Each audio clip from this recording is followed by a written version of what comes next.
Good morning বন্ধুরা, সবাই কেমন আছো? আশা করি আমার বন্ধুরা সবাই ভালো আছে। বন্ধুরা, আমরা সবাই ভালো আছি। তো এখন থেকে ভিডিওটা শুরু করলাম। প্লিজ স্কিপ না করে পুরো ভিডিওটা দেখো, আশা করি তোমাদের খুব ভালো লাগবে।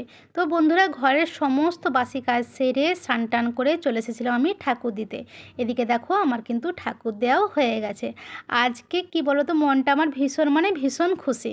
কদিন ধরে খুব চিন্তায় ছিলাম একজনকে নিয়ে। কাকে নিয়ে বলো তো? আমার মেজো ছেলেকে নিয়ে খুবই চিন্তায় ছিলাম। মেজো ছেলে বলতে হয়তো সবাই একটু অবাকই হবে, অ্যাকচুয়ালি আমার বোনের বড় ছেলের কথা বলছি। বোনের দুই ছেলে, তো বড় ছেলের কথা বলছি। তো এই বছর কি বলো তো, আমার বোনের বড় ছেলে মাধ্যমিক পরীক্ষা দিয়েছিল, ঠিক আছে। তো আজকের রেজাল্ট ছিল। আজকে রেজাল্ট মানে তোমরা চিন্তা করতে পারবে না, কদিন ধরেই কি বলো তো চিন্তা চিন্তা করে করে যেন খাওয়া দাওয়া উঠে গেছে। কাল রাত থেকে ঘুমাতেই পারি না। তো বলে দিয়েছিল, ডিক্লেয়ার করে দিয়েছিল আজ সকাল 9টার সময় মানে দেখাবে আর কি, ঠিক আছে। এখন তো সব নেটের মাধ্যমেই। তো কী বলতো, সকালবেলা উঠেই কিন্তু ঘরের সমস্ত কাজটা সেরে যে ঠাকুর ফাকুর দিয়ে চুপচাপ বসেছিলাম, বুঝেছো। 9টা বাজতে এবারে সার্চ করছি, তা সঙ্গে সঙ্গে কি পাওয়া যায় নাকি? কত মানুষ বলো তো, মানে হাজারো হাজারো লাখোর ব্যাপার, তাই না? তো সবাই তো সার্চ করছে। যাই হোক, যথারীতি 9:30টার সময় আমরা সার্চ করে পেলাম, ঠিক আছে। তো এবারে ওই পাশ থেকে ফোন আসছে না, বোনের বাড়ি থেকে ফোন আসছে না, কী হলো মেজো ছেলে ফোন করছে না কেন, কী হয়েছে, ঠিক আছে।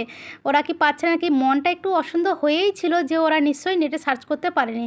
যা ভাবা তাই ঠিক। ওকে যখন ফোন করলাম, তো ছেলে ফোন ধরেছে, মেজো ছেলে ফোন ধরেছে, দিয়ে বলছে হ্যাঁ বলো কেমন আছো। আমি বলছি কেমন আছো মানে কী রে, তুই তো খবরটা জানাবি। তখন বলছে মাসিমণি দেখতে পাচ্ছি না, ঠিক আছে। আমি তোকে দেখতে হবে না, আমরা দেখে নিয়েছি, খুব ভালো রেজাল্ট হয়েছে, খুব মানে খুবই ভালো। যেই বলেছি মেজো ছেলে এমন লাফিয়েছে, মানে কি বলবো। বোন মাসিমা সবাই ওরা খেতে বসেছিল, সকালে টিফিন খেতে বসেছিল। ওরা কি বলো তো বলছে, মানে কেঁদেই দিয়েছে। আমার বোন মাসিমার সবাই কেঁদে দিয়েছে। আর মেজো ছেলে তো এমন লাফাচ্ছে, লাফানোর জন্য মানে কি বলবো, কি যে একটা করছে জানে। তো সত্যি এটা ভীষণই আনন্দের বিষয়, আমার তো ভীষণই আনন্দ লাগছে। অ্যাকচুয়ালি কি বলো তো, আমার মেজো ছেলে এত খাটনি খাটে না, মানে সত্যি বলে বোঝাতে পারবো না। ওইটুকুন ছেলে যা কাজ করে না। অ্যাকচুয়ালি আমার শ্বশুরবাড়িও চাষিবাসি ঘরে দিয়েছে, আমাকেও চাষিবাসি ঘরে দিয়েছে, আমার বোনকেও চাষিবাসি ঘরে দিয়েছে। কিন্তু কি বলবো, আমার ছেলে কিন্তু অত কিছু পারে না। অ্যাকচুয়ালি আমার ছেলে পারে না বলতে কি, খাটনি খাটে কিন্তু চাষের কাজে সেরকম পোক্ত নয়, বুঝেছো। অ্যাকচুয়ালি আমার ছেলের যখন 1 বছর 2 মাস বয়স, তখন ধরো আমরা কলকাতা চলে এসেছি, ঠিক আছে। তো আমার এই বৈশাখ মাসের 5 তারিখ এলে কি বলো তো, আমাদের 17 বছর কমপ্লিট হয়ে যাবে, মানে 18 বছরে পড়ে যাবে কলকাতা আসা, বুঝেছো।